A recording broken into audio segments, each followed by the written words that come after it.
Hörmətli izləyicilər, bildiyimiz kimi Milli Məclisdə sosial şəbəkələrdə əxlaqsız və qeyri-etik davranışlarla bağlı ciddi müzakirələr aparılır.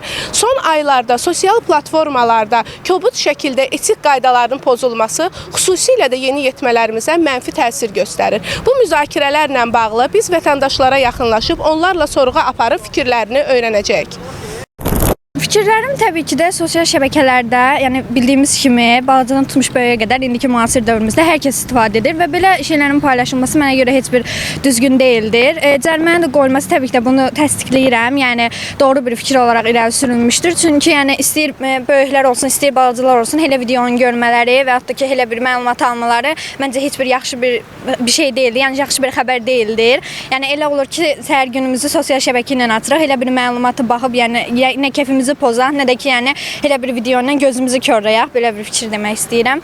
Yəni məncə elə çox düzgün bir qərardır. Daha belə bizə xeyirli bir məlumatlar verməkdənsə elə bir pis məlumatları silmələri və hətta ki elə cərimə eləmələri təbii ki də çox düzgün bir qərardır. Yəni təsdiqləyirəm. Dəmirov Aslan Sədoğlu.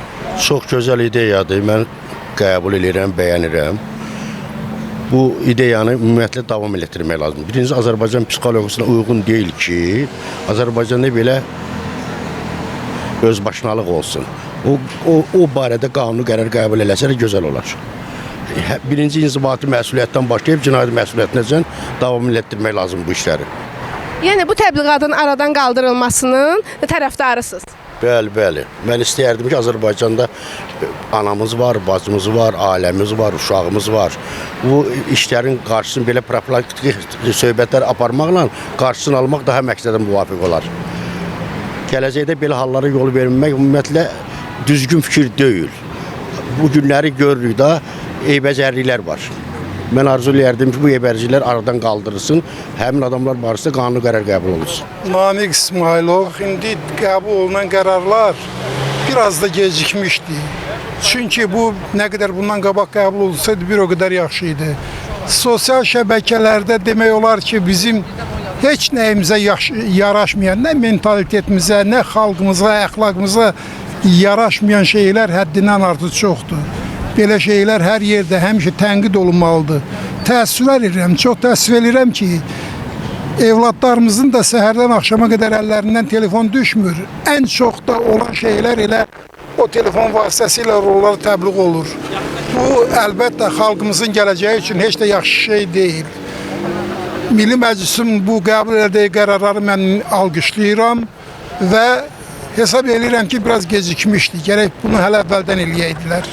Azərbaycan Texniki Universitetinin tələbəsi Bakir Quliyev, 18 yaşım var. Hər insan sosial şəbəkənin başqa məqsədlərlə istifadə edir.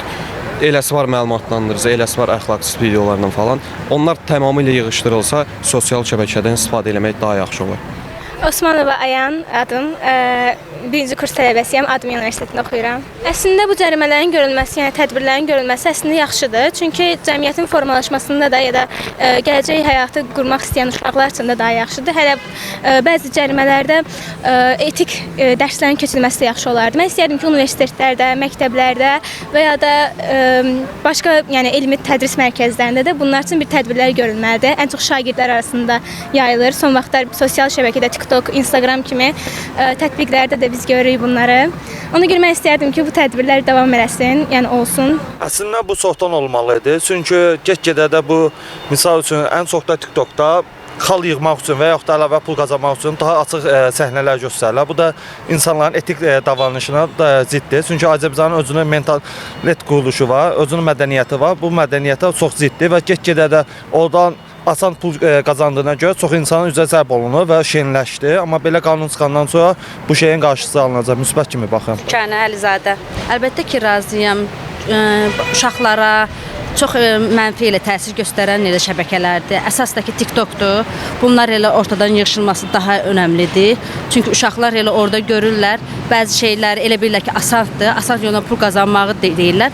Amma məktəbə heç bir şey dərsiz də önəm bəxş eləmirlər də. Elə bilirlər ki, hər şey TikTokla elə bağlı bir şeydir. Ona görə. Bəli, təsdiqləyirəm. Qeyri-etik davranışların çoxaldığını həqiqətən özüm də görmüşəm. Bunun qarşısı alınanda sevindim çünki get-gedə azalmağa başlayır. Bunu görürük, qorxurlar istər-istəməz.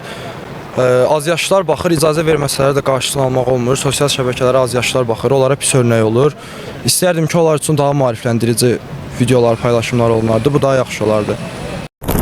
Sosial şəbəkələrdə məsuliyyətsiz paylaşımlar yalnız fərdi insanların deyil, bütövlükdə cəmiyyətin mənəvi dəyərlərinə zərbə vurur. Biz bu müzakirələrlə bağlı vətəndaşlarla sorğu apardıq və sorğumuzdan belə bir qənaətə gəldik ki, hər kəs sosial şəbəkələrdə aparılan qeyri-etik davranışların və əxlaqsızlığın təbliğatının qarşısının alınmasını və cərimənin tətbiq olunmasını dəstəklədilər.